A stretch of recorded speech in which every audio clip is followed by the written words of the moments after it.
Kalau seseorang lagi dicoba melalui manusia, maka tidak membalas keburukannya dengan keburukan. Justru sebaliknya memaafkan. Dan ayat surah Az-Zumar akan berlaku pada dua orang ini. Yang berkeluh kesah hanya kepada Allah dan tidak membalas keburukan manusia dengan keburukan yang sama.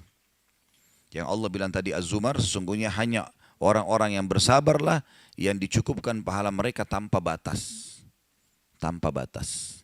الله ربي والإسلام ديني ومحمدا رسول الله. Kalau bencana yang sifatnya merata, semua orang kena, maka ini hanya disebabkan karena dosa yang merata pula.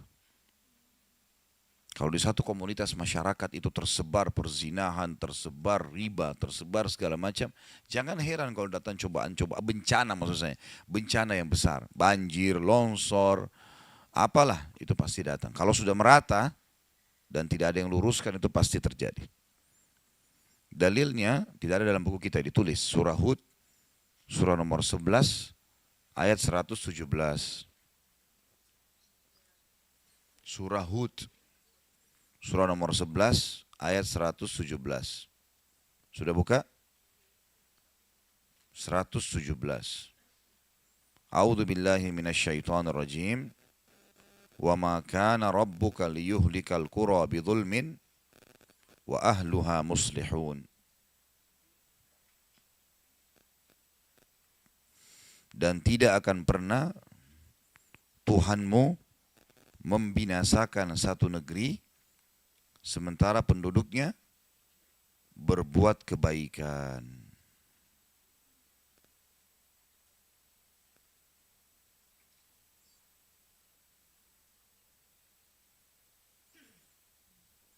Sudah?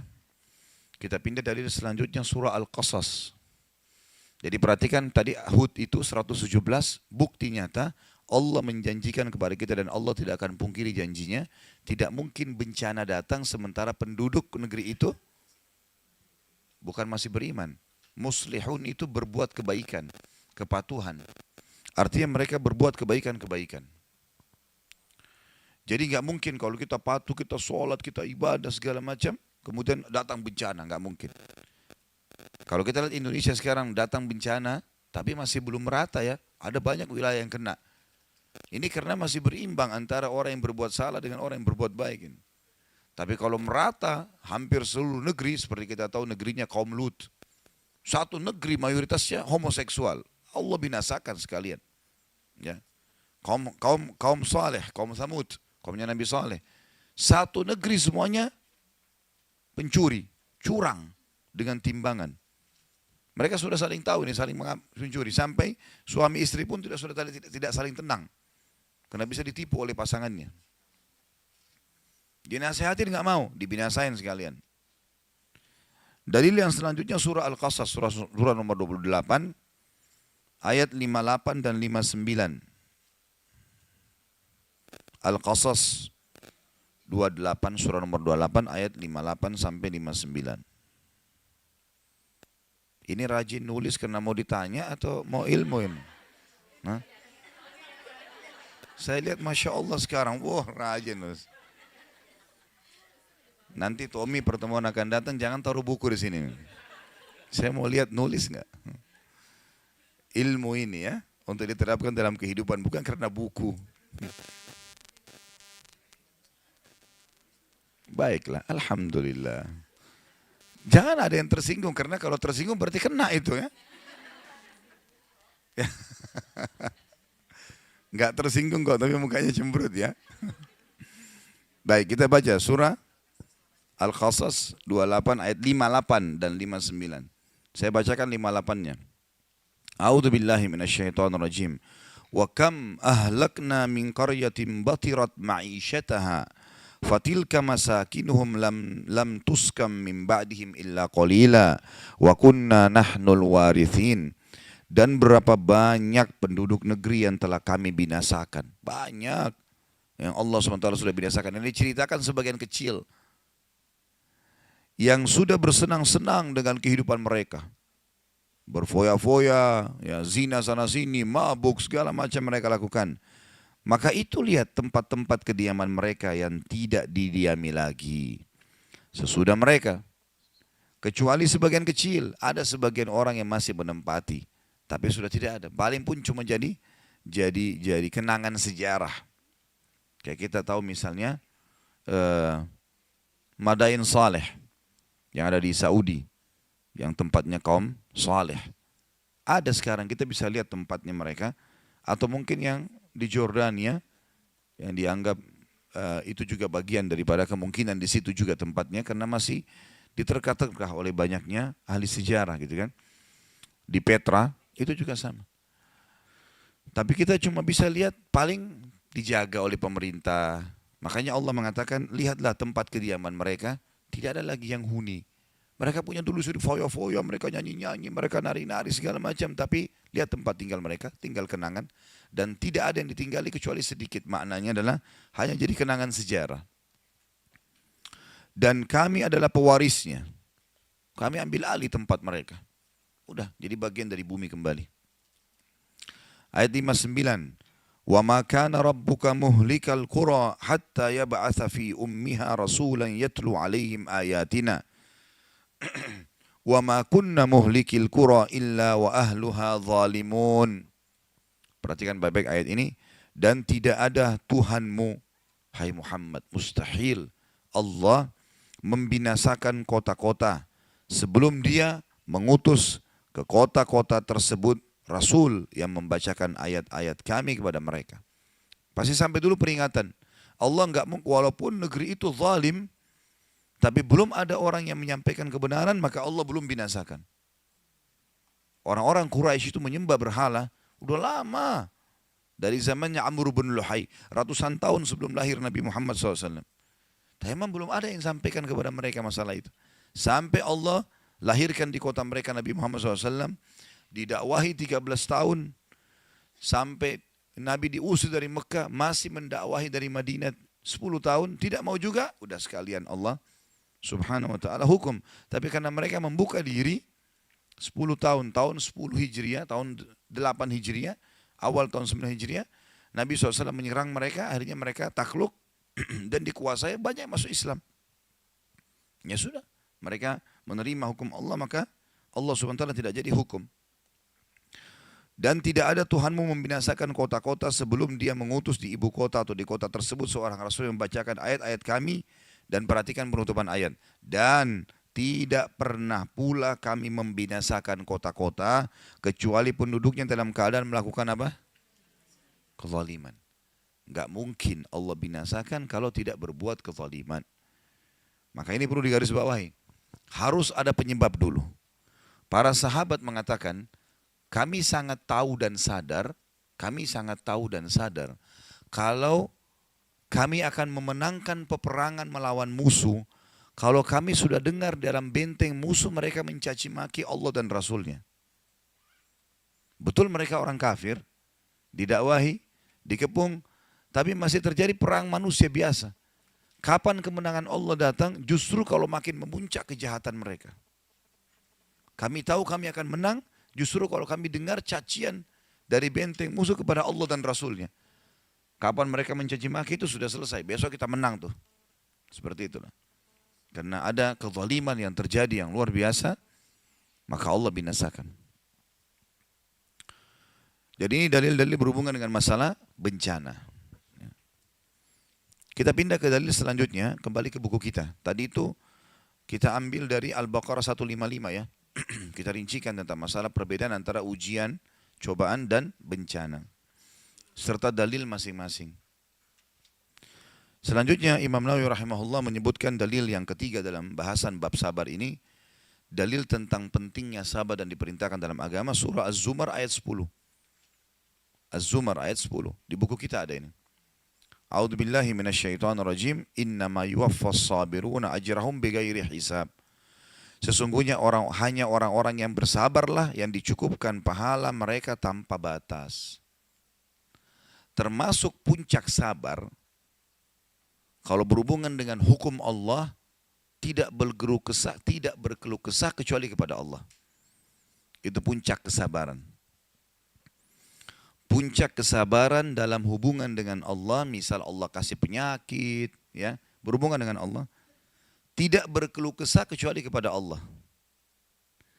Puncak kesabaran kalau cobaannya dari manusia, difitnah, digibah, diganggu, dibenci, tidak membalas keburukan mereka dengan keburukan. Itu puncak kesabaran. Sekali lagi, kalau berhubungan dengan haknya Allah, puncak kesabaran, artinya yang paling banyak pahalanya, tidak berkeluh kesah kecuali kepada Allah. Udah sakit, hanya menyebutkan kepada Allah. Kalaupun misalnya dia harus konsultasi sama dokter, dokter yang tahu. Tidak ada semua orang tahu. Ada orang subhanallah flu, satu kampung semua tahu kalau dia flu. Semua tahu. Semuanya keluh kesah. Dan puncak kesabaran, kalau cobaan dari manusia, tidak membalas keburukan mereka dengan keburukan. Jangan dia gunjing kita, kita gunjing juga. Jangan dia fitnah, kita fitnah. Jangan dia benci, kita benci. Sama-sama bodoh ini berarti. Balaslah kebodohan dengan kepintaran dan kecerdasan. Senyum, bijaksana. Tidak perlu sama sekali kita membalas kebodohan dengan kebodohan. Nabi SAW mengajarkan kepada kita akhlak yang luar biasa. Saya kadang-kadang kalau baca sejarah beliau itu, coba terapkan dalam kehidupan sehari-hari, luar biasa manusia ini. Wajar Allah Subhanahu wa Ta'ala memilih sebagai penutup para nabi dan rasul. Beliau sudah diganggu, dilemparin kotoran, dilempar batu segala macam, sabar. Enggak melawan, karena dia tahu, Nabi SAW tahu orang-orang ini bodoh, dibiarin saja. Dan pada saat pembebasan, itu di Mekah ya, pada saat pembebasan kota Mekah terjadi, ada 10 orang dari orang kafir yang Nabi SAW bilang, dimanapun kalian temui 10 orang ini bunuh. Penjahat berat. Karena Nabi SAW waktu mau masuk ke Mekah, beliau bilang kepada Abu Sufyan, siapapun yang masuk ke rumahmu, hai Abu Sufyan, aman. Siapa yang masuk ke masjid, aman. Kata Abu Sufyan, rumahku masih kecil, masjid masih kecil ya Rasulullah. Karena dia sudah syahadat waktu itu. Kata Nabi SAW, siapa yang menutup pintu rumahnya, dia aman. Nanti kalau pasukan muslim masuk ke Mekah, dia nggak ada di jalan, dia dalam rumah aman, nggak akan diganggu. Tapi kalau di jalan ini, bebas hukumnya. Bisa dibunuh, bisa segala macam. Kata Abu Sufyan, kalau ini luas. Dia pun pulang sampaikan kepada orang-orang Mekah masalah itu. Tapi Nabi SAW titip pesan pada pasukan. Siapapun yang kalian temukan masuk masjid haram, ke rumah Abu Sufyan, masuk ke rumahnya masing-masing tutup pintu, jangan ganggu. Kecuali 10 orang.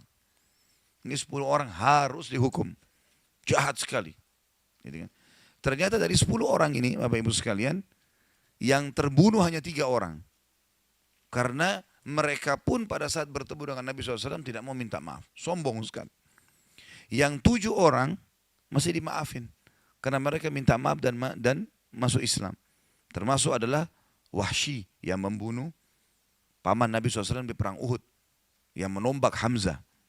Dan merobek dadanya sehingga mengeluarkan jantungnya gitu kan. Itu pembebasan kota Mekah, Nabi bilang termasuk Wahsy. Dimanapun kalian temui, walaupun dia bergantung pada kiswanya Ka'bah, bunuh. Tapi ternyata waktu Wahsy dengar itu, dia langsung segera datang kepada Nabi SAW minta maaf. Lalu kemudian dia syahadat. Nabi SAW terima. Bayangkan sakit hatinya Nabi SAW pada saat itu, pamannya dibunuh. Kata para sahabat, karena Hamzah ini paman Nabi yang sangat Nabi sayangi. Karena 2 orang pamannya yang sempat masuk Islam, Abbas dan Hamzah. Hamzah yang paling besar perannya. Karena masuk Islam dari awal fase Mekah. Abbas masuk Islam sebelum pembebasan kota Mekah. Di tahun 8 Hijriah. Kata para sahabat, kami tidak pernah melihat Nabi SAW menangis terisak-isak dibandingkan pada saat dia melihat jenazah pamannya Hamzah di Uhud. Luar biasa gitu. Karena sudah tidak dikenal. Wajahnya, hidungnya dipotong, darah-darah. Semuanya dadanya dirobek, segala macam lah. Hal yang buruk sekali. Yang bunuh Wahsy. Tapi waktu Wahsy datang, maafkan saya Rasulullah, saya akan syahadat. Berat ini sebenarnya. Tapi Nabi SAW mengatakan baiklah, syahadat, selesai. Ikrimah bin Abi Jahal, anaknya Abu Jahal, ikut sama ayahnya, suka perangi Islam. Gitu kan. Tapi setelah pembebasan, Nabi juga bilang, Ikrimah bin Abi Jahal dimanapun kalian temui, bunuh dia. Dia dengar, istrinya Ummu Hakim masuk Islam duluan. Baru istrinya mengatakannya Rasulullah, berikanlah keamanan kepada Ikrimah. Saya akan coba ajak dia masuk Islam. Kata Nabi SAW, silahkan. Padahal ini tadi orang musuh Islam, suka perangin Islam. Sampai waktu pembebasan kota Mekah pun, banyak orang masuk Islam. Ikrimah masih keluar dari kota Mekah, masih bentuk pasukan menyerang muslimin. Tapi subhanallah, hati Nabi SAW mulia. Memaafkan, didahulukan. Karena memang Islam menyuruh kita itu ya. Dan sudah pernah saya jelaskan, kalau orang pun menyakiti atau menyakiti kita, yang paling pertama perintah agama apa? Maafkan. Itu dulu. Nah, misal kalau orang menggibah, orang menggunjing ya, fitnah, yang paling pertama maafin. Baik Ustaz, kalau saya maafin, bagaimana dia? Ya, apakah dia akan lepas dari hukuman Allah? Jawabannya tidak. Tidak usah khawatir soal itu. Karena syarat dia lepas dari hukuman Allah, dia harus minta maaf. Selama dia tidak minta maaf, maka hukuman Allah mengancam dia. Kita disuruh begitu ada orang yang datang mengganggu kita, maafin duluan. Supaya kita dapat pahala. Hati kita jadi bersih. Begitu perintah Allah. Gitu kan. Sudah begitu perintah Allah. Begitu pula dengan pasangan hidup, Bapak Ibu sekalian. Orang mudah memaafkan memang. Gak usah dendam-dendaman. Ya. Jadi WA-WA yang sudah disimpan dari 5 tahun lalu hapus. Hapus semua itu. Ya. Semua yang pernah disimpan berhubungan dengan suami hapus. Jangan keluar dari majelis ini kecuali hapus ya. Ya mau hapus BBM atau WA-nya kepada suami yang buruk, saya kasih hadiah buku. Tidak usah ada pertanyaan. Supaya hatinya bersih. Allah bilang wal'afina anin nas, dan orang yang suka memaafkan orang lain. Wallahu yuhibbul muhsinin. Allah suka dengan orang yang baik-baik. Jadilah orang baik, ya. Jadi puncak daripada pahala sabar kalau berhubungan dengan haknya Allah, kita tidak berkeluh kesah kecuali kepadanya. Dan puncak daripada pahala kalau seseorang lagi dicoba melalui manusia, maka tidak membalas keburukannya dengan keburukan. Justru sebaliknya memaafkan. Dan ayat surah Az-Zumar akan berlaku pada dua orang ini. Yang berkeluh kesah hanya kepada Allah dan tidak membalas keburukan manusia dengan keburukan yang sama. Yang Allah bilang tadi Az-Zumar, sesungguhnya hanya orang-orang yang bersabarlah yang dicukupkan pahala mereka tanpa batas. Tanpa batas.